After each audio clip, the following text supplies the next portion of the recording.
नमस्कार, बहुत स्वागत है आपका। माघ मास के कृष्ण पक्ष की एकादशी को सटतिला एकादशी के नाम से जानते हैं। इस दिन भगवान श्री हरि विष्णु की पूजा करने का विधान है और इस दिन व्रत भी रखने का विधान है। तो सटतिला एकादशी के दिन भगवान श्री हरि विष्णु को तिल का भोग लगाया जाता है। सबसे जो बड़ी चीज़ वही है तिल। तो धार्मिक मान्यता ये है कि सटतिला एकादशी के दिन अगर आप तिल का दान करें तो स्वर्ग की प्राप्ति होती है। तो कहा जाता है कि जो व्यक्ति जितना तिल दान करता है उसे उतने हजार वर्ष तक स्वर्ग में स्थान प्राप्त होता है। तो इस दिन तिल का 6 तरह से आप प्रयोग कर सकते हैं, यानी कि तिल का 6 तरह से प्रयोग करने का विधान है। तो आज हम आपको तिल के महाप्रयोग बताएंगे। साथ ही शुभ मुहूर्त क्या है, व्रत कब रखें, 17 या 18 जनवरी को, और पारण कब करें, व्रत कथा क्या है, तमाम चीज़ें हम एक ही वीडियो में लेकर आए हैं। तो चलिए शुरुआत करते हैं। तो जैसा कि हमने कहा कि तिल का 6 तरह से आप प्रयोग कर सकते हैं। धन की कमी कभी नहीं होती, आर्थिक तंगी समाप्त हो जाती है। तो पहले जानते हैं कि एकादशी व्रत आप कब करेंगे। देखिए, माघ महीने के कृष्ण पक्ष की एकादशी तिथि 17 जनवरी मंगलवार की शाम 6:05 पर शुरू हो रही है और 18 जनवरी बुधवार की शाम 4:03 पर समाप्त होगी। तो उदया तिथि 18 जनवरी को है, इसलिए ये एकादशी व्रत भी 18 जनवरी को ही मनाया जाएगा। पारण कब करेंगे उसके बारे में भी हम बताएंगे। पहले हम समझते हैं कि इस दिन 6 तरह से आप तिल का प्रयोग कैसे कर सकते हैं और श्री हरि की पूजा कैसे करें। अगर आप व्रत रखते हैं तो एक बात याद रखिए, इस दिन अपने हाथों से पेड़ का पत्ता भी ना तोड़े, फूल भी ना तोड़े। अगर आप व्रत रखते हैं तो दांतों को धोने के लिए आप दातुन का प्रयोग कर सकते हैं, लेकिन आम जामुन के पत्ते अगर गिरे हुए मिल जाए तो उससे कर लें तो ज़्यादा अच्छा है, क्योंकि इस दिन दातुन भी करने की मनाही है।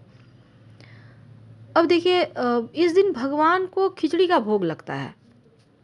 उड़द और तिल से मिलाकर आप चावल की खिचड़ी बनाकर भोग लगाया जाता है। लेकिन आप सोचिएगा कि अब एकादशी तिथि के दिन चावल का भोग कैसे लगेगा।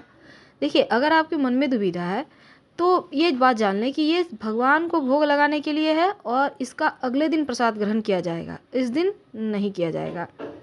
रात को तिल से 108 बार ओम नमो भगवते वासुदेवाय स्वाहा इस मंत्र से हवन करने का विधान है। रात में यानी शाम के समय जब आप दिया बाती करते हैं उस समय कर सकते हैं। अगर आपने व्रत रखा है तो, नहीं रखा है तो भी कर सकते हैं। अगर आप सात्विक भोजन करते हैं तो स्नान वगैरह करके कर सकते हैं। याद रखिए, ओम नमो भगवते वासुदेवाय स्वाहा इस मंत्र से आप हवन करेंगे। हवन सामग्री में वैसे तिल होता है, लेकिन सिर्फ तिल से करें तो ज़्यादा अच्छा है। थोड़ा सा तिल में आप घी मिक्स कर सकते हैं। पूरी रात जागरण का विधान है। कोई भी एकादशी का व्रत हो, रात में सोने का विधान ही नहीं है। और अगले दिन आप ब्राह्मणों को या फिर गरीब व्यक्ति को भोजन करा सकते हैं, दान दक्षिणा दें फिर खोलें। देखिए, इसके बाद स्वयं जब आप पारण करेंगे तब तिल वाला जो प्रसाद है उसको ग्रहण करके फिर आप पारण करेंगे, यानी कि तिल से ही आपको व्रत खोलना है। तो सटतिला एकादशी व्रत करने से घर में सुख शांति आता है। और जब आप तिल दान कर देते हैं, जो आपके जीवन में तिल तिल की गरीबी है, जो तिल तिल आप परेशानी में हैं, वो सभी समाप्त हो जाता है। तो इस दिन तिल का बहुत तरह से इस्तेमाल करके आप कष्टों से छुटकारा पा सकते हैं। इस व्रत को रखने से श्री हरि विष्णु की कृपा आपके ऊपर बनी रहती है। आइए जानते हैं इस दिन महाप्रयोग कौन से हैं, फिर हम कथा बताएंगे और पारण का मुहूर्त भी।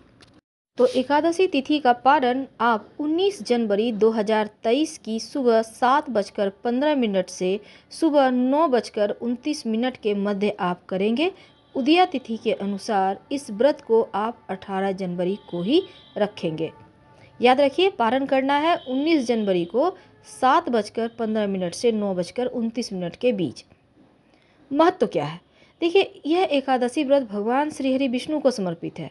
तो इस दिन श्री हरि की ही उपासना आपको विधिवत करनी है, सभी पापों से मुक्ति मिल जाती है। अगर इस व्रत को कोई व्यक्ति रखता है तो घर में सुख शांति होता है, भौतिक सुखों की कभी कमी नहीं होती और मृत्यु के बाद मोक्ष की प्राप्ति होती है। तो अब हम विधि जान लेते हैं।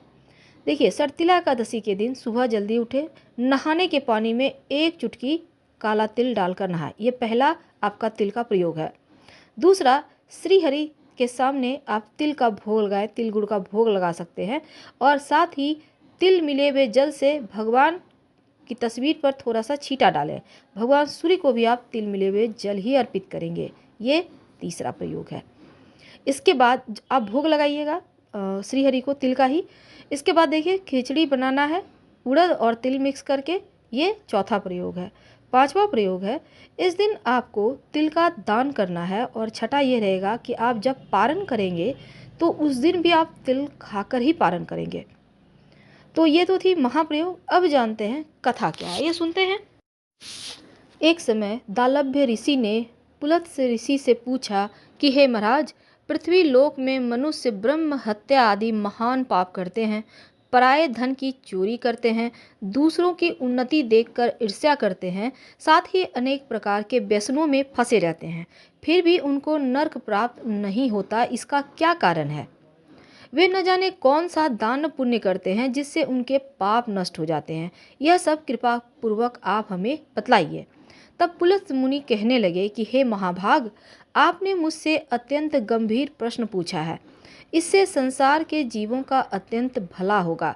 इस भेद को ब्रह्मा, विष्णु, रुद्र, इंद्र आदि भी नहीं जानते, परंतु मैं आपको यह गुप्त तत्व अवश्य बतलाऊंगा। फिर उन्होंने कहा कि माघ मास लगते ही मनुष्य को स्नान आदि करके शुद्ध रहना चाहिए, इंद्रियों को बस में रखना चाहिए, काम, क्रोध, लोभ, मोह, अहंकार, ईर्ष्या, द्वेष को त्याग कर भगवान का स्मरण करना चाहिए। पुष्य नक्षत्र में गोबर, कपास, तिल मिलाकर उसके कंडे बनाएं और उन कंडों से 108 बार हवन करें। उस दिन मूल नक्षत्र हो और एकादशी तिथि हो तो अच्छे पुण्य देने वाले नियमों को ही करें।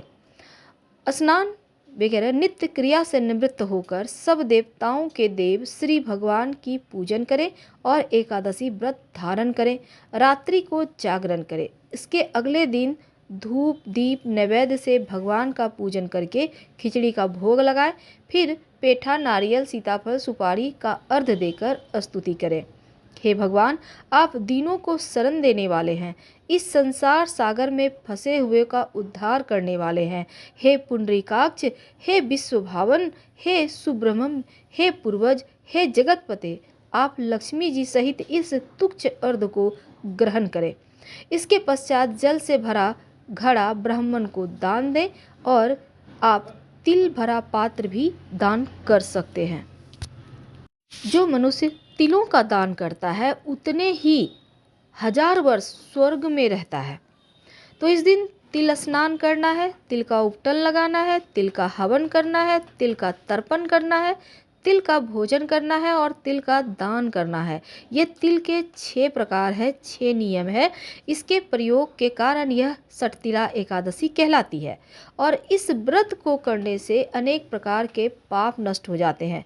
इतना कहकर पुलत्स्य ऋषि कहने लगे कि अब मैं तुमसे इस एकादशी की कथा कहता हूँ। एक समय नारद जी ने भगवान श्री विष्णु से यही प्रश्न किया था और भगवान ने जो सठतिला एकादशी का महात्म नारद जी से कहा सो मैं तुमसे कहता हूँ, सुनो। भगवान ने नारद जी से कहा कि हे नारद, मैं तुमसे सत्य घटना कहता हूँ, ध्यान पूर्वक सुनो। प्राचीन काल में मृत्युलोक में एक ब्राह्मणी रहती थी। वह सदैव व्रत किया करती थी। एक समय वह 1 मास तक व्रत रखती थी और इससे उसका शरीर अत्यंत दुर्बल हो गया। वह अत्यंत बुद्धिमान भी थी, तथापि उसने कभी देवताओं या ब्राह्मणों के निमित्त अन्न धन का दान नहीं किया था।